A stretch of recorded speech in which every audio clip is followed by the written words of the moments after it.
friends, SP sir here. ચલો last lecture ની અંદર આપણે ચેપ્ટર 9 હાઇડ્રોજન ની શરૂઆત કરી દીધી છે. આજે આપણે ચેપ્ટર 9 નો સરસ મજાનો ટોપિક પહોંચ્યા છીએ અને મેં તમને લાસ્ટ લેક્ચરમાં બી કીધું હતું, ફરીથી કહી દઉં છું કે આપણા માટે આ ટોપિક IMP રહેશે, કારણ કે 30% કોર્સ કટ હા 30% કોર્સ કટ કર્યા બાદ આ ચેપ્ટર માંથી માત્ર એક આ ટોપિક, બીજા જે ટોપિક આવશે કહેતો રહેશે. એટલે આ વસ્તુ તો સ્કૂલની એક્ઝામ માટે ધ્યાનમાં લો. અચ્છા, બાકીના બધા ટોપિક બેટા તમારે કરવાના તો છે, તૈયારી તો મારે જોઈશે, બધા જ ટોપિકની તૈયારી કરવાની. પણ મેં કીધું થિયરી ના ગોખતા, કારણ કે તમારે જે થિયરી ધારો કે પરીક્ષામાં લખવા માટે જરૂરી હોય તો હું જે કહું ને IMP એ થિયરીઓ મોઢે કરી નાખ. બાકીનું જેટલું પણ ચલાવવું જોઈએ તમારી નીટ JEE એક્ઝામ માટે ચલાવી રહ્યો છું. સો MCQ પૂરતી તૈયારી માટેના ટોપિક્સ યાદ રાખવા અને શું કહેવા માંગે છે સમજવું. ઓકે, ચલો તો ચાલુ કરીએ છીએ આપણે ડાયહાઇડ્રોજનની બનાવટ. ચલો સૌથી પહેલા જોવાની છે ડાયહાઇડ્રોજનની બનાવટ પ્રયોગશાળામાં. કે મારે પ્રયોગશાળામાં મારે હાઇડ્રોજન મેળવવો હોય તો શું કરી શકાય? તો સામાન્ય રીતે દાણાદાર ઝીંકની મંદ હાઇડ્રોક્લોરિક એસિડ સાથે પ્રક્રિયા કરવાથી હાઇડ્રોજન મળે. એક્ઝેક્ટલી પ્રયોગશાળાની અંદર આવી રીતે એક ચંબુ ગોઠવેલું હોય અથવા કોનિકલ ફ્લાસ્ક પણ તમે જેને કહી શકો છો, એની અંદર આપણે દાણાદાર ઝીંક મૂકી દીધું છે. બાજુમાં હું આકૃતિ સહિત સમજાવું છું, ધ્યાન રાખજો. અહીંયા એક થીસલ ગરણી રાખેલી હોય,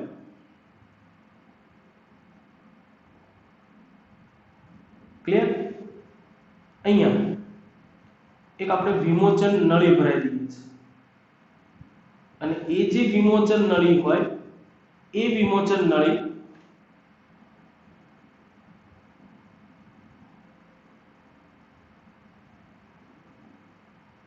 બાજુમાં એક જળ પાત્ર હોય એની અંદર ફિટ કરેલી હોય.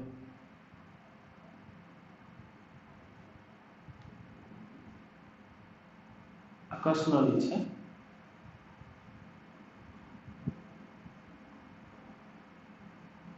આવી રીતનું જળ પાત્ર હોય, એમાં આપણે જળ ભરી દઈએ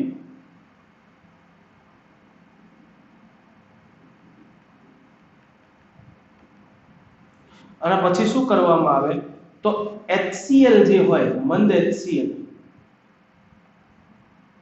એ અહીંયા આપણે લીધું છે મંદ હાઇડ્રોક્લોરિક એસિડ HCl.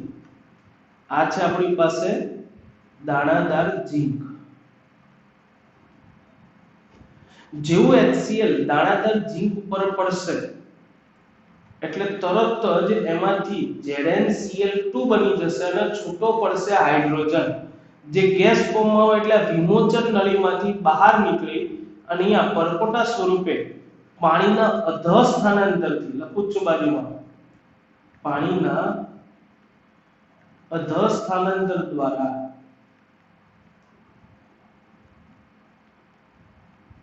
H2 પ્રાપ્ત થાય. એટલે અહીંયા તમને જે મળ્યો છે કયો વાયુ હશે? હાઇડ્રોજન. તો પ્રયોગશાળામાં આવી રીતે દાણાદાર ઝીંકની HCl માંથી સંતુલન કરવું હોય તો ક્લોરીન ને હાઇડ્રોજન બે કરવાય, બે વડે ગુણવા પડે એટલે 2H+ સાથે ઝીંક પ્રક્રિયા કરે, H+ માંથી H2 બને અને ઝીંક માંથી બને Zn+2, જે Cl સાથે જોડાઈ ZnCl2 બનાવતા હોય. ક્લિયર? આના સિવાય ઝીંકની જલીય આલ્કલી સાથેની પ્રક્રિયાથી પણ હાઇડ્રોજન બનાવી શકાય. એટલે HCl લીધું તો એની જગ્યાએ તમે સોડિયમ હાઇડ્રોક્સાઇડ આલ્કલી પણ લઈ શકો છો. પણ યાદ રાખજો, ઝીંકની NaOH સાથે પ્રક્રિયા કરશો બનશે Na2ZnO2. ખાસ યાદ રાખવું, શું બને છે? Na2ZnO2. It's called sodium zincate. Sodium zincate ખરેખર છે ને આ સંકીર્ણ સંયોજન છે. કેવું સંયોજન છે બેટા? સંકીર્ણ સંયોજન, જેના વિશે તમે ચેપ્ટર 9 સ્ટાન્ડર્ડ 12 માં ભણવાના છો. પણ તેમ છતાં હું આનું IUPAC નામ કહી દઉં છું તમને, કે આનું IUPAC નામ, આને લખવાની રીત પણ ખરેખર આવી છે, Na2 મોટા કૌંસમાં ZnO2 આવું લખાય છે. એટલે આનું IUPAC નામ થાય છે સોડિયમ ડાઇઓક્સો ઝિંકેટ 2. આનું ઓરિજિનલ નામ છે IUPAC નામ. આ એનું સામાન્ય નામ છે, પણ આપણે સામાન્ય નામ યાદ રાખો ઇનફ છે. તો આવી રીતે પ્રયોગશાળાની અંદર કાં તો મંદ HCl સાથે અથવા તો જલીય આલ્કલી સાથે જીંકની પ્રક્રિયા દ્વારા આપણે હાઇડ્રોજન મેળવી શકીએ છીએ. આ પ્રયોગશાળાની વાત છે, કારણ કે થોડું જોયું. આગળ વધીએ. વ્યાપારિક ઉત્પાદન. અલ્યા વ્યાપારિક દ્રષ્ટિએ તો બહુ બધો જથ્થો જોઈતો હોય, તો એ મેળવવા માટે ઘણી બધી રીતો છે. ચલો પહેલી રીત એમાંથી પ્લેટિનિયમના વિદ્યુત ધ્રુવનો ઉપયોગ કરી એસિડિક પાણીનું વિદ્યુત વિભાજન કરી હાઇડ્રોજન વાયુ મેળવી શકાય. એટલે કરવાનું શું છે, તો એક પાત્રની અંદર પાણી લીધું હોય, પણ તમને બધાને ખબર હશે અતિ શુદ્ધ પાણી વિદ્યુતનું વહન કરી શકે નહીં. આની અંદર આપણે આ વોટર ભરી દીધું છે બેટા, પણ એ અતિ શુદ્ધ પાણી મેં કીધું વિદ્યુત પ્રવાહનું વહન નહીં કરે, એટલે એની અંદર આપણે થોડુંક સલ્ફ્યુરિક એસિડ નાખી દઈએ છીએ. એટલે અહીંયા મેં લીધું છે શું, એસિડિક H2O, જેમાંથી છૂટા પડ્યા હોય H+ અને O- આપણે આવું લખી શકીએ જનરલી તમારા જાણકારી માટે. અને એની અંદર આપણે મૂકી દેવાના છે બે પ્લેટિનિયમ વિદ્યુત ધ્રુવ. એટલે આ જે હું બ્લેક કલર થી દોરી રહ્યો છું, આમ તો આ સિલ્વર કલર જેવા હોય, પણ સિલ્વર દોરીશ તો તમને દેખાશે નહીં. બેટરીનો ધન ધ્રુવ, બેટરીનો ઋણ ધ્રુવ, એટલે આ સળિયો આપણો બની જશે એનોડ, આ સળિયો બની જશે કેથોડ. અને જેવું તમે વિદ્યુત પ્રવાહ પસાર કરો તો એમાં રહેલા ધન વીજભારિત હાઇડ્રોજન જશે ક્યાં, કેથોડ પર. બે H+ જાય, બે ઇલેક્ટ્રોન મેળવે અને કેથોડ ઉપર હાઇડ્રોજન વાયુના બુડબુડિયા થઈને હાઇડ્રોજન વાયુ છૂટો પડે. પણ આપણે જનરલી એનું વિદ્યુત વિભાજન આ રીતે લખી દેવાનું છે કે 2H2O લિક્વિડનું વિદ્યુત વિભાજન અલ્પ માત્રામાં એસિડ અથવા બેઝની હાજરીમાં કરો તો હાઇડ્રોજન બને અને બીજું છૂટું શું પડે, ઓક્સિજન. કારણ કે તમે જોઈ શકો છો ઓક્સિજન ક્યાં જવાનો, એનોડ ઉપર, ત્યાં જઈને ઓક્સિડેશન પામીને. આના સિવાય તમે બીજી રીત એવી કીધી છે નિકલ વિદ્યુત ધ્રુવ. આજે વિદ્યુત ધ્રુવ આપણે પ્લેટિનિયમના લીધા હતા. હવે જો મેં ગ્રીન કલરના દોર્યા છે, ગ્રીન કલરના દોર્યા છે ને, એવું નહીં, નિકલ ગ્રીન કલર આ તમને દેખાય. તો નિકલના વિદ્યુત ધ્રુવ લઈ લો. ગરમ બેરિયમ હાઇડ્રોક્સાઇડ, અહીંયા જે આપણે પાણી લીધું હતું એની જગ્યાએ બેરિયમ હાઇડ્રોક્સાઇડ BaOH ટ્વાઇસ નું દ્રાવણ લઈ લો. અને સળિયા મેં કીધું એમ શેના લઈ લઈએ, નિકલના. તો 99.95% કરતા પણ વધુ શુદ્ધતા વાળો એટલે અતિ શુદ્ધ હાઇડ્રોજન મેળવવા માટે બેરિયમ હાઇડ્રોક્સાઇડના જલીય દ્રાવણનું અથવા બેરિયમ હાઇડ્રોક્સાઇડના દ્રાવણનું નિકલ વિદ્યુત ધ્રુવ વડે શું કરવામાં આવે, વિદ્યુત વિભાજન. એના સિવાય ત્રીજી રીત આપણને કીધી છે. ત્રીજી રીતમાં એવું કીધું છે ક્ષાર વાળું પાણી એટલે દરિયાનું પાણી, જેને બ્રાઇન કહેવાય, યાદ રાખજો ખાસ. એનું વિદ્યુત વિભાજન કરો તો સોડિયમ હાઇડ્રોક્સાઇડ અને ક્લોરીનનું ઉત્પાદન થાય. આ જે ઉત્પાદન થતું એમાં ઉપપેદાશ તરીકે હાઇડ્રોજન વાયુ ઉત્પન્ન થાય છે. જેમ કે ચલો હું એ પ્રક્રિયા અહીંયા લખું છું, આખે આપણે દોરીએ છીએ. આપણે અહીંયા દરિયાનું પાણી લેવાનું છે બ્રાઇન. દરિયાનું પાણી લઈશું, આ લીધું છે આપણે બ્રાઇન, એટલે મેં કીધું ગુજરાતીમાં દરિયાઈ પાણી. હવે પાણી લીધું છે તો બોલો એની અંદર કોણ કોણ હોય, H2O હોય અને દરિયાનું પાણી છે એટલે કોણ હોય, Na+ અને Cl-. પાણીમાંથી બી છૂટું કોણ પડી ગયું હોય, H+ અને OH-. આવી રીતે છૂટા પડેલા. હવે સમજો શું થાય છે.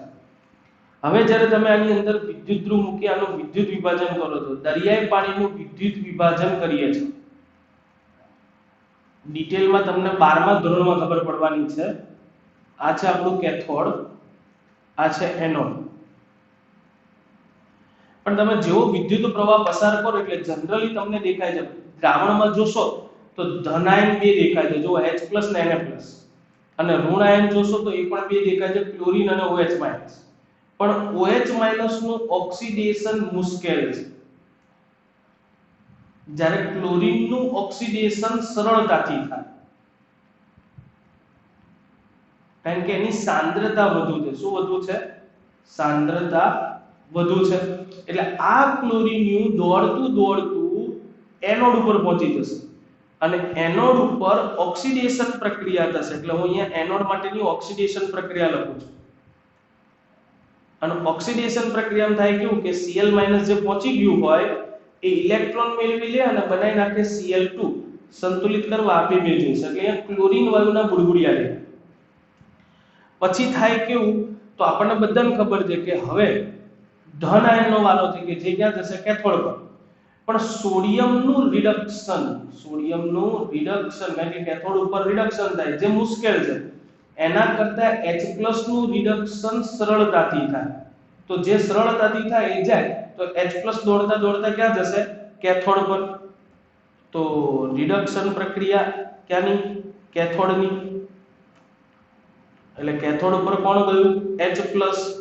એ શું કરશે? Sorry my mistake, A oxidation છે નહીં. તો આમાંથી Cl2 બને ને 2 ઇલેક્ટ્રોન છૂટા પડે અને H+ ઇલેક્ટ્રોન મેળવીને શું બનાવે? H2 સંતુલિત કરવા અને 2 વડે ગુણ. તો ઓલ ઓવર પ્રક્રિયા આવી થતી હોય, 2 ઇલેક્ટ્રોન ઉડી જાય, પાણીમાંથી હાઇડ્રોજન અહીંયા કેથોડ ઉપર છૂટો પડે. તો ઇનડાયરેક્ટલી અહીંયા થયું શું? દ્રાવણમાં 2 આયનો બને. દ્રાવણમાં 2 આયન પડ્યા રહ્યા, સોરી પ્રક્રિયા કર્યા વગરના. કોણ? એક તો આપણો OH- અને એક તો આપણો Na+. એટલે દ્રાવણ શેનું બની જાય? NaOH. દ્રાવણ શેનું બને? NaOH. એટલે ખરેખર આખી ઉત્પાદન પદ્ધતિ NaOH અને Cl ની છે. પણ એમાં ઉપપેદાશ તરીકે કેથોડ ઉપર કોણ ઉત્પન્ન થાય? હાઇડ્રોજન. તો આવી રીતે પણ હાઇડ્રોજન મેળવી શકાય છે. બસ જે અમે પ્રક્રિયાઓ લખીને જ લખીએ છે. જો અહીંયા કેથોડ પર થતી પ્રક્રિયા તમને આખી આપી છે. 2 પાણીના અણુ હોય એટલે જનરલી 2H+ પ્રક્રિયા કરવાના કે નહીં, ચલો એ પણ સમજાય. તો 2H+ છૂટા શેમાંથી પડ્યા હોય? 2 પાણીના અણુ જાય, એ 2 પાણીના અણુ 2 ઇલેક્ટ્રોન મેળવે, કારણ કે 2 પાણીના અણુમાંથી છૂટા પડ્યા હોય 2H+ અને 2 OH-. આ જે OH- છે એ તો દ્રાવણમાં એમનેમ જ રહેશે. એટલે જો 2 OH- એમનેમ પડ્યા રહે, પણ 2H+ હોય એ ઇલેક્ટ્રોન મેળવી લેશે એટલે શું બનાવી દેશે? H2. તો હાઇડ્રોજન બનશે ને 2 OH- બનશે. એ પ્રક્રિયા એવી લખી દેજો. 2 ઇલેક્ટ્રોન H2 બને ને 2 OH-. ના ઓલ ઓવર પ્રક્રિયા શું થાય? તો બધાનો સરવાળો કરી લે. ક્લિયર? ઈઝી બનાવટ છે. આ બધી વ્યાપારિક બનાવટો છે. પેલા બહુ મોટા પાયે હાઇડ્રોજન જોઈતો ને ત્યારે આ બધું કરવું પડે. ચલો એના પછીની ચોથી બનાવટ જોઈએ. ઊંચા તાપમાને હાઇડ્રોકાર્બન અથવા કોક એટલે કાર્બન, એની પાણીની વરાળ સાથે ઉદ્દીપકની હાજરીમાં પ્રક્રિયા થવાથી હાઇડ્રોજન નિપજ મળે. પણ પ્રક્રિયા થોડી કોમ્પ્લિકેટેડ. એક્ઝેક્ટલી થતું કેવું હોય કે તમે હાઇડ્રોકાર્બન સંયોજન, હાઇડ્રોકાર્બન એટલે CnH2n+2 પણ લઈ શકો. 2n+2 હાઇડ્રોકાર્બન, એની પાણીની વરાળ H2O સાથે, યાદ રાખજો ખાસ, 1270 કેલ્વિન તાપમાને નિકલ ઉદ્દીપકની હાજરીમાં પ્રક્રિયા કરો એટલે સૌથી પહેલા તો આમાંથી બને કાર્બન મોનોક્સાઇડ અને હાઇડ્રોજન વાયુનું મિશ્રણ. હવે સંખ્યા સંતુલિત કરવા આ 2 અને 2 વડે ગુણી નાખો, અથવા તો ના ગુણો તો બી. જો અહીંયા હાઇડ્રોજન 2 હતા તો આની આગળ સીધું તમે શું લખી શકો? પહેલા તો આ n કરી દો, તો આ થઈ ગયા n કાર્બન અને n ઓક્સિજન. એટલે અહીંયા n કરી દો તો n ઓક્સિજન થઈ ગયા. હાઇડ્રોજનની સંખ્યા 2n+2 2n+2n એટલે 4n થયા ને. તમે અહીંયા પણ લખી શકો 4n+2 H2. પણ એમાં હાઇડ્રોજનની સંખ્યા કરી તો 2 છે, એના માટેથી નાને 2 વડે શું કરી નાખીએ? ભાગી નાખીએ. તો જનરલી 2n+1H2 આવું લખી શકીએ. અહીંયા દેખાતું હશે. હું તમને એક સાદી સિમ્પલ ઉદાહરણ આપું એટલે ખબર પડી જશે. ધારો કે મિથેન હોય, મિથેન એટલે CH, એની પાણીની વરાળ સાથે પ્રક્રિયા કરો તો મિથેન હાઇડ્રોકાર્બન છે. 1270 કેલ્વિન તાપમાને નિકલ ઉદ્દીપકની હાજરીમાં પ્રક્રિયા કરો તો કાર્બન મોનોક્સાઇડ અને હાઇડ્રોજનનું મિશ્રણ મળે. જો કાર્બન 1 છે, અહીંયા n બરાબર 1 છે, તો તમે જો અહીંયા મૂકતા જાઓ, અહીંયા 1 મૂકો, અહીંયા 2n+1 2 કા 2 ને 1 3 એટલે 3 મૂકી દો, સંતુલિત થઈ ગયા. જો હાઇડ્રોજન 4 ને 2 6, હાઇડ્રોજન 3 2 6. ક્લિયર?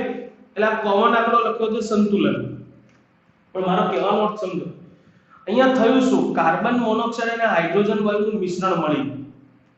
આ જે કાર્બન મોનોક્સાઇડ અને હાઇડ્રોજન વાયુનું મિશ્રણ મળે ને એને જળ વાયુ કહેવાય. શું કહેવાય? જળ વાયુ.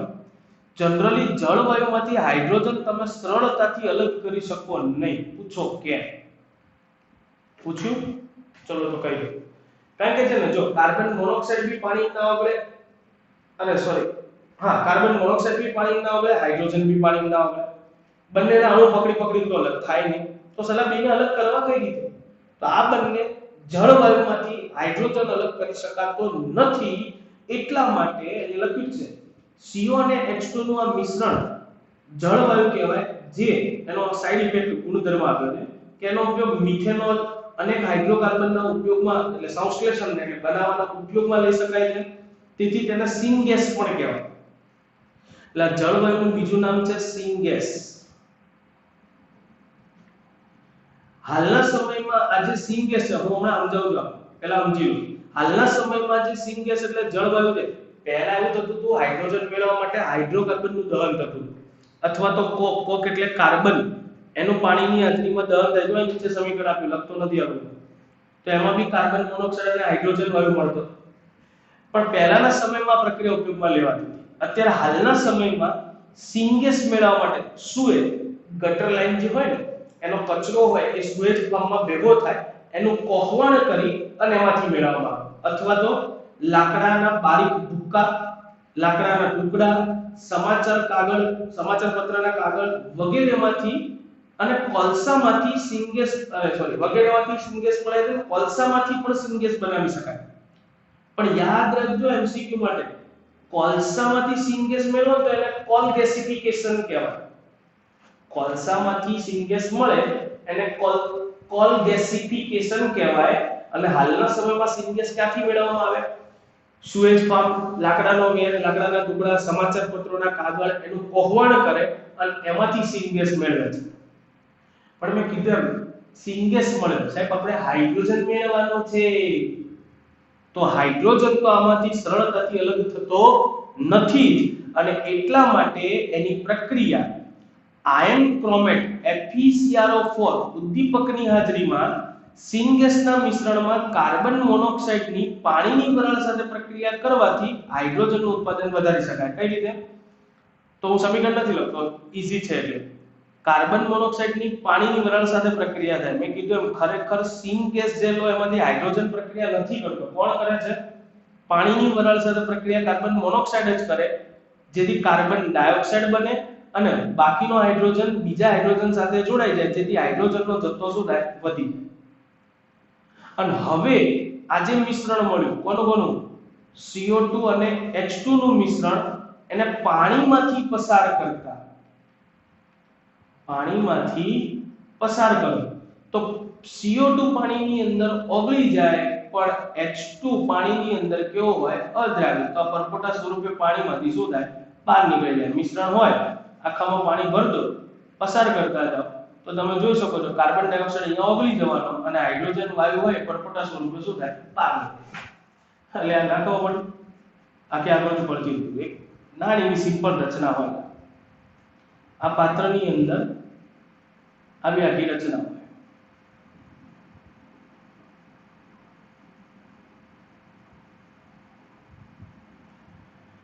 અને અહીંયા ઉપર એક છિદ્ર રહેલું હોય. અહીંથી હાઇડ્રોજન તમને મળી જાય. આની અંદર આખામાં પાણી ભરેલું હોય. અહીંયા પ્રેશર વાલ્વ હોય. હવે આ જે સિંગેસ બને સિંગેસમાંથી કાર્બન ડાયોક્સાઇડ અને હાઇડ્રોજનનું મિશ્રણ મળી જાય, એ અહીંથી પસાર કરવાનું. તો જેવું અહીંથી પસાર થતું હોય તો કાર્બન ડાયોક્સાઇડ પાણીમાં ઓગળી જાય, એટલે કાર્બન ડાયોક્સાઇડ દ્રાવ્ય થઈ જાય. પણ હાઇડ્રોજન હોય એ અહીંથી શું થાય? ઉપર જતો હોય.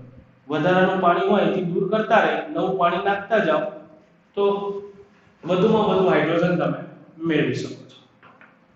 ખબર પડી ના? બહુ ઈઝી બનાવવાનો છે. હું હમણાં ફટાફટ એકવાર રિવિઝન કરાવીશ, ધ્યાન રાખજો. આ પ્રક્રિયાને જળવાયુ સ્થાનાંતરની પ્રક્રિયા કહેવાય. અને આ જળવાયુને સોડિયમ આર્સેનાઇડના દ્રાવણમાંથી પસાર કરી કાર્બન ડાયોક્સાઇડને દૂર કરી શકાય છે. તમે ધારો કે આની જગ્યાએ એવું લખશો ને પાણીમાંથી પસાર કરીને કાર્બન ડાયોક્સાઇડ દૂર કરી શકાય તો બી ચાલશે. તો હવે મુદ્દાની વાત, આ હાઇડ્રોજન બનાવવાની વાત થઈ, જેમાંથી 77% તો ઔદ્યોગિક હાઇડ્રોજનનું ઉત્પાદન પેટ્રો રસાયણમાંથી થાય. એટલે 77% તો પેટ્રો રસાયણ એટલે હાઇડ્રોકાર્બનના દહનથી થાય. 18% કોલસામાંથી એટલે કોલ ગેસિફિકેશનથી થાય. 4% જલીય દ્રાવણના વિદ્યુત વિભાજન, ખાલી કેટલા? 4%. અને 1% અન્ય સ્ત્રોત, એટલે બાકી જેટલા વધે ને બધા 1% હોય. ક્લિયર? તો હાઇડ્રોજનની આખી બનાવટ થઈ. હું એકવાર ફરીથી તમને કહીશ કે હાઇડ્રોજનની બનાવટ આપણે કેટલી બનાવટો ભણ્યા. તો સૌથી પહેલા ભણ્યા આપણે પ્રયોગશાળાની બનાવટ. બાજુમાં લખું છું શોર્ટ આઉટ પ્રયોગશાળામાં બનાવટ. તો પ્રયોગશાળામાં બનાવટ કઈ રીતે કરી હતી આપણે? તો ઝીંકની હાઇડ્રોક્લોરિક એસિડ સાથે પ્રક્રિયા કરી અથવા તો ઝીંકની બેઝ સાથે પ્રક્રિયા કરી. પછી આપણે જોઈએ એની ઔદ્યોગિક બનાવટ. ચલો તો ઔદ્યોગિક બનાવટો કઈ કઈ જોઈ? તો ઔદ્યોગિક બનાવટમાં પહેલી જોઈ હતી આપણે પાણીનું વિદ્યુત વિભાજન. બીજી જોઈ આપણે બેરિયમ હાઇડ્રોક્સાઇડ BaOH નું વિદ્યુત વિભાજન. પણ યાદ રાખજો આ પ્લેટિનમ વિદ્યુત ધ્રુવ વડે કરે તો આ નિકલ વિદ્યુત ધ્રુવ વડે, અને આમાં 99.95% કરતા પણ વધુ શુદ્ધ હાઇડ્રોજન મળતો હતો. એના પછી આપણે જોઈ બ્રાઇન, દરિયાનું પાણી. બ્રાઇનના વિદ્યુત વિભાજનથી જેમાં આપણને આડ નિપજ તરીકે હાઇડ્રોજન મળતો હતો. એના પછી જોઈએ આપણે ઔદ્યોગિક બનાવટ, જેમાં આપણે હાઇડ્રોકાર્બન અથવા તો કોલસો અથવા કોક જેની પાણી સાથે પ્રક્રિયા કરી પહેલા મેળવ્યું સિનગેસ, જેનો ઉપયોગ શેના માટે થતો હતો? મિથેનોલ પ્લસ અન્ય હાઇડ્રોકાર્બન સંયોજનોની બનાવટમાં. ક્લિયર? પણ આ સિનગેસમાંથી હાઇડ્રોજન અલગ નહોતો થઈ શકતો. એમાં કોલસાની પ્રક્રિયા પાણી સાથે કરો એનું નામ આવ્યું કયું? કોલ ગેસિફિકેશન. કોલ ગેસિફિકેશન યાદ રાખજો ખાસ. આથી એની આયર્ન ક્રોમેટ FeCrO4 ની સાથે 673 પ્રક્રિયા કરી. કોની સાથે? પાણી સાથે. તો એમાંથી મળ્યું કાર્બન ડાયોક્સાઇડ અને હાઇડ્રોજનનું મિશ્રણ, જેમાંથી પાણીમાંથી પસાર કરો અથવા સોડિયમ આર્સેનાઇડ માંથી પસાર કરો. સોડિયમ આર્સેનાઇડ પણ આપણે પાણી યાદ રાખો ને ભાઈ, પાણીમાંથી પસાર કરી એ હાઇડ્રોજન મેળવી શકાય. ક્લિયર? આટલી બનાવટો પડે, જેમાંથી યાદ રાખજો 77% શેમાંથી મળે? પેટ્રો રસાયણમાંથી. ત્યારબાદ 18% શેમાંથી જોયું? તો કોલ ગેસિફિકેશન એટલે કોલસામાંથી. કોલ ગેસિફિકેશન. ઓકે. 4% આપણે જોયું જે શેમાંથી મળે છે? વિદ્યુત વિભાજન. પણ કોનું? પાણીના વિદ્યુત વિભાજન. અને 1% માં અન્ય, બાકી બધી. ક્લિયર? તો આ છે હાઇડ્રોજનની બનાવટ. મોસ્ટ આઈએમપી પ્રશ્નો મેં ઘણા બધામાં આકૃતિઓ પણ દોરી હતી અને તમને સમજાવ્યું છે. તમે એવું લાગે તો હું જ્યારે સમજાવતો હોઉં ટોપિક સ્ક્રીનશોટ લઈ શકો છો, અથવા તો અત્યારે પણ તમે જોઈ શકો છો મેં બાજુમાં આકૃતિઓ દોરી છે. ક્લિયર? અને લખાણ પર લખેલું છે તો સ્ક્રીનશોટ લઈ લેજો. જે તે ટોપિક સોલ્વ કરતી વખતે તમે બાજુમાં દોરી પણ શકો કે જેથી તમને યાદ રાખવામાં સરળતા. ઓકે, ચાલો લેટ્સ પ્લે આગળ. હવેના પ્રશ્નો મેં કીધું શેના માટે આવડું? આ ગુણધર્મો માત્ર ને માત્ર શેના માટે યાદ રાખશો? MC. એમાં ભૌતિક ગુણધર્મો તો 50% કાપી નાખવાનું. કેમ? એટલે એ પ્રાયોગિક આંકડાકીય માહિતી કરવી નહીં. હું અહીંયા લખી દઉં છું. શું નહીં કરવાનું? આંકડાકીય નહીં કરવાનું. હવે આ તો ખબર પડે, રંગ વિહીન, વાસ વિહીન, સ્વાદ વિહીન, દહનશીલ વાયુ છે, હવા કરતા હલકો છે, પાણીમાં દ્રાવ્ય છે, દહનશીલ વાયુ છે. હાઇડ્રોજન ના ભૌતિક ગુણધર્મો થઈ ગયા. તેનું રિડક્શન પોટેન્શિયલ મૂલ્ય 0.0 વોલ્ટ છે, યાદ રાખજો. બાકી હવે પછીના એક પણ ગુણધર્મ યાદ રાખવાની જરૂર નથી, નહીં કરવાના. કોષ્ટકમાં આપેલ છે, ચાલશે નહીં કરવાનું. ચલો તો રાસાયણિક ગુણધર્મો પર આવીએ. રાસાયણિક ગુણધર્મોમાં સીધું ફોકસ કરાય છે અહીંયા કે હાઇડ્રોજન હોય એનું 2000 કેલ્વિન તાપમાને માત્ર ને માત્ર 0.081% જ વિઘટન. 5000 કેલ્વિન તાપમાન કરો ત્યારે વધી 95% છૂટો પડે. એટલે H2 હોય ને એના પ્રક્રિયા કરે રાસાયણિક, જ્યારે હાઇડ્રોજન એકલો છૂટો પડે. કુદરતમાં તો આપણને H2 જ મળવાનું. તો તમે જે હાઇડ્રોજન લાયા હોય એને 2000 કેલ્વિને ગરમ કરો તો બી છૂટો કેટલો પડે? 0.081. 5000 કેલ્વિન તાપમાન લઈ જાવ તો 95% જેટલો છૂટો પડે. 100% તો નહીં. તો એનો અર્થ એવો થયો કે અતિ ઊંચા તાપમાનની જરૂર પડે એટલે એની બંધ વિયોજન એન્થાલ્પી ખૂબ જ ઊંચી હોય. એટલે ઓરડાના તાપમાને કેવો હોય? નિષ્ક્રિય. બાકી જો એ સક્રિય હોત ને ભાઈ તો તો તમે જ્યાં બેઠા છો હું જ્યાં બેઠો ત્યાં તળાકા ભળાકા થતા હોય. કેમ? ઓક્સિજન દહન પોષક, હાઇડ્રોજન દહનશીલ, બે ભેગા થઈ જાય લાઈટ જીવા. વિદ્યુત ચાપ અહીંયા અપના વિદ્યુત ચાપ અથવા તો પારજાંબલી કિરણો દ્વારા ઊંચા તાપમાને તે પરમાણ્વીય હાઇડ્રોજન વિદ્યુત ચાપ મેં આગળ કીધેલું છે. ના કીધું હોય તો હું કહી દઉં. જ્યારે બે વિદ્યુત ધ્રુવો ઊંચું વોલ્ટેજ આપી બેટરી સાથે જોડી દો અને એમની વચ્ચે જો ઊંચું વોલ્ટેજ લાગુ પાડો તો આની વચ્ચે તમને વીજળી જેવી રચના જોવા મળે. ઇટ્સ કોલ્ડ વિદ્યુત ચાપ. કારણ કે આપણે વિદ્યુત આપી અને અહીંયા વચ્ચે વીજળી જેવી રચના ઉત્પન્ન કરી હતી એટલે એને વિદ્યુત ચાપ કહેવાય છે. અથવા તો પારજાંબલી કિરણો હોય તો એમાંથી તમે આ ટુકડા કરી શકો. એટલે હાઇડ્રોજનની બધી પ્રક્રિયા ઊંચા તાપમાને થાય. That's it. બાકી સીધી એની પ્રક્રિયા ઉપર ફોકસ કરવાનું છે. હવે આ તો બધાને ખબર, એક ઇલેક્ટ્રોન ગુમાવી H+ મેળવે તો માઈનસ અને સહસંયોજક બંધ બનાવે તો એકલ બંધ બનાવે. ચલો પ્રક્રિયા. ડોન્ટ બકવાસી. જો આની બધી પ્રક્રિયા એકદમ અઘરી હોય. જેમ કે જો હાઇડ્રોજન હેલોજન સાથે પ્રક્રિયા કરી હાઇડ્રોજન હેલાઇડ બનાવે. ફૂલો, કલીઓ, બહારો આવી બધા સાથે પ્રક્રિયા કરીને બને. જેમાં ફ્લોરિન સાથે પ્રક્રિયા અંધારામાં પણ થઈ શકે. આયોડિન સાથે પ્રક્રિયા માટે ઉદ્દીપકની જરૂર પડે. આવું એમસીક્યુ માટે યાદ રાખવાનું. બાકી આમાં કઈ હોય નહીં લખાણ. ઓક્સિજન બધાને ખબર હોય. હાઇડ્રોજન ઓક્સિજન સાથે ઉદ્દીપક અને ચોક્કસ તાપમાને પ્રક્રિયા કરીને શું બનાવે? પાણી. પ્રક્રિયા ઉષ્માક્ષેપક છે. છૂટી પડે -285.9 કિલોજૂલ ઉષ્મા. અને આ તો નાના બા વતન ત્યારે ભણતા હતા. નાઇટ્રોજન સાથે હાઇડ્રોજનની પ્રક્રિયા 673 કેલ્વિન તાપમાને 212 દબાણે Fe ઉદ્દીપકની હાજરીમાં કરો તો બને મન્યુ. એન્થાલ્પી આપી છે -92.4 મોઢે કરવાની બેટા આપણે. આ પ્રક્રિયાને હેબર પદ્ધતિ કહેવાય જે એમોનિયાના ઉત્પાદનમાં વપરાય. ધાતુ સાથે પ્રક્રિયા હાઇડ્રોજન ઊંચા તાપમાને ઘણી બધી ધાતુ સાથે જોડાઈને હાઇડ્રાઇડ બનાવે. ખાસ કરીને આલ્કલી ધાતુ તત્વો. જ્યાં M એટલે કોણ હોય? આલ્કલી. આલ્કલી બોલે તો લે સોડી પટાઈ રૂમમાં સંતાઈ ફસાઈ ગયો. લિથિયમ, સોડિયમ, પોટેશિયમ, રૂબિડિયમ અને સીઝિયમ F ના આવ્યા છે. એની સાથે પ્રક્રિયા કરે તો MH પ્રકારના શું બનાવે? હાઇડ્રેટ. વધુમાં આપણે જાણીએ છીએ પ્રબળ રિડક્શન કરતા છે. તો ધાતુઓના રિડક્શન કરી ધાતુ બનાવવા. જેમ કે Pd+2 હોય હાઇડ્રોજન લો તો Pd+2 ને હાઇડ્રોજન ઇલેક્ટ્રોન આપી પેલેડિયમ ધાતુ બનાવે પોતે બનાવી નાખે H+. ક્લિયર? ધાતુના ઓક્સાઇડ હોય તો એમાં બી ઓક્સિજન સાથે જોડાઈને પાણી બનાવે ધાતુ છૂટી પાડે. ઉદાહરણ આપી દે. હવે સમીકરણ ના સમજાવવાના. Fe2O3 છે એની હાઇડ્રોજન સાથે પ્રક્રિયા કરું તો ઓક્સાઇડ હોય તો એમાંથી તે ધાતુ છૂટી પાડે. Fe છૂટી પાડે બનાવી શું નાખે? H2O. સંતુલિત કરો તો Fe 2 કર્યા, હાઇડ્રોજન 2 છે પણ ઓક્સિજન 3 છે. લોચો પડી ગયો ને ઓક્સિજન 3 કર્યા તો હાઇડ્રોજન 3 દુ 6, હાઇડ્રોજન 3 દુ 6 કર્યા. હું આને કહી દઉં Fe2O3 છે ને એટલે હું આને કહી દઉં X, આને કહી દઉં Y. તો આ પ્રક્રિયાને મારે સંકેતમાં લખવી હોય તો અહીંયા બી Y જ છે ને એટલે Y જેટલા હાઇડ્રોજન જોઈએ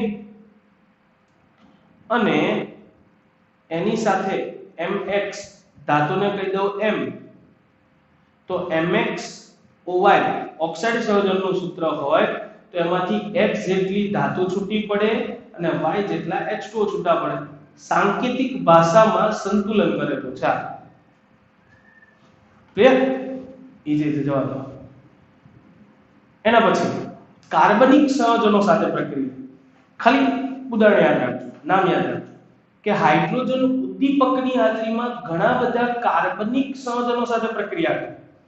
એટલે ઔદ્યોગિક મહત્વ ધરાવતી હાઇડ્રોજનીકૃત નિપજ બનાવે. જેમ કે વનસ્પતિ તેલ નિકલ ઉદ્દીપકની હાજરીમાં હાઇડ્રોજનેશન પ્રક્રિયા કરતા ખાદ્ય ચરબી એટલે ઘી બનાવે, વનસ્પતિ ઘી બની જાય. એવી જ રીતે ઓલિફિનનું હાઇડ્રોફોર્મલીકરણ કરવાથી આલ્ડીહાઇડ બને છે. બંને પ્રક્રિયા અહીંયા આપી છે. તમારે હાલ પૂરતી ગોખવી પડશે. 12-13 ચેપ્ટર ચાલશે ને આપણા ઓર્ગેનિક ચેપ્ટરો એટલે ખબર પડી જશે. સ્પેલિંગ નતો આવતો. ORGNS ઓકે ખાલી લખો.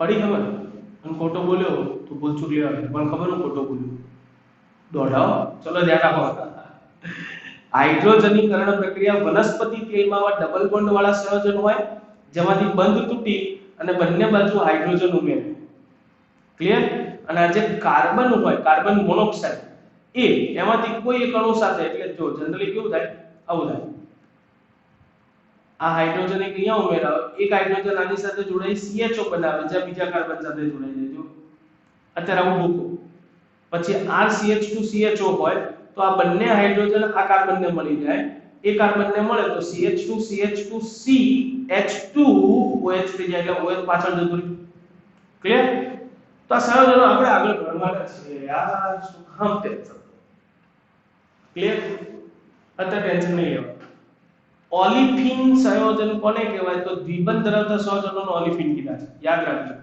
અને એનું હાઇડ્રોફોર્મિલીકરણ કરતા એમાંથી બને આલ્ડીહાઇડ શું બને આલ્ડીહાઇડ આ યાદ રાખવાનું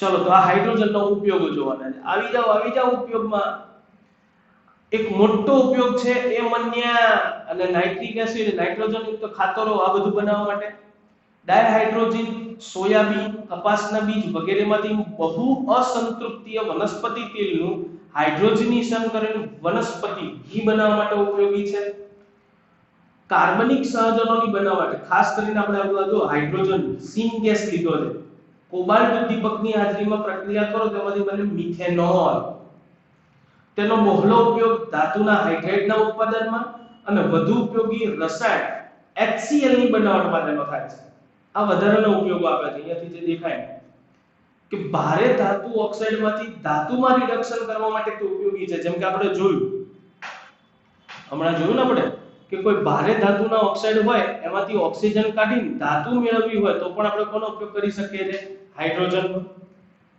પછી કીધું છે પરમાણુકીય હાઇડ્રોજન અને ઓક્સી હાઇડ્રોજન ટોર્ચ જે કાપવાના અને વેલ્ડિંગના કામમાં વપરાય છે ઓક્સી હાઇડ્રોજન જ્યોતમાં કયો બધા છે ને આવું એક સાધન જોયું હશે પેલા પતરા કાપવા વાળા લોકો રાખે એમાં એક સિલિન્ડરમાં ઓક્સિજન ભર્યો હોય એક સિલિન્ડરમાં હાઇડ્રોજન ભર્યો હોય બંને પ્રેશર સાથે અહીંથી બહાર નીકળે જેને સળગાવો ને તો લાઈક ધેટ 3300 થી 3500 કેલ્વિન જેટલું તાપમાન ઉત્પન્ન થાય એટલે સરળતાથી પતરું જ્યાં બી ફેરવો તો કપાય ક્લિયર હાઇડ્રોજન પરમાણુઓના પુનઃ જોડાણથી વેલ્ડિંગ કરવાની ધાતુઓની સપાટી પર લગભગ 4000 કેલ્વિન તાપમાન પેદા થાય એટલે આપણે થોડું વધારે કરે 4000 કેલ્વિન આ જૂના વર્ષો પહેલા આપે અત્યારે મને યાદ નહોતું એટલે મેં કહી દીધું 4000 કેલ્વિન તે અવકાશ સંશોધનમાં રોકેટ બળતણ તરીકે રોકેટના પ્રાથમિક સ્ટેજમાં જે ધક્કો મારીને ઉપર લઈ જવા બળતણનું દહન થાય ને એમાં અત્યારે હાલ હાઇડ્રોજનનો ઉપયોગ વધ્યો છે કારણ કે હાઇડ્રોજનનો બળતણ તરીકે ઉપયોગ કરો તો ધારો કે સળગી બી જાય તો ઉત્પન્ન શું કરે પાણી પ્રદૂષણ ફેલાય નહીં એટલે ડાયહાઇડ્રોજન બળતણ કોષોમાં વિદ્યુત શક્તિના ઉત્પાદન માટે પરંપરાગત અશ્મિગત ઇંધણ અને વિદ્યુત શક્તિની સરખામણીમાં હાઇડ્રોજનનો ઇંધણ તરીકેનો ઉપયોગ અનેક લાભ આપે છે તે કોઈ પણ પ્રકારનું પ્રદૂષણ ફેલાવતો નથી હાઇડ્રોકાર્બન ગેસોલિન અને અન્ય ઇંધણ એકમ દ્રવ્યમાને ઉત્પન્ન થતી શક્તિની સરખામણીમાં વધુ શક્તિ ઉત્પન્ન કરે એટલે તમે પેટ્રોલ ડીઝલ કેરોસીન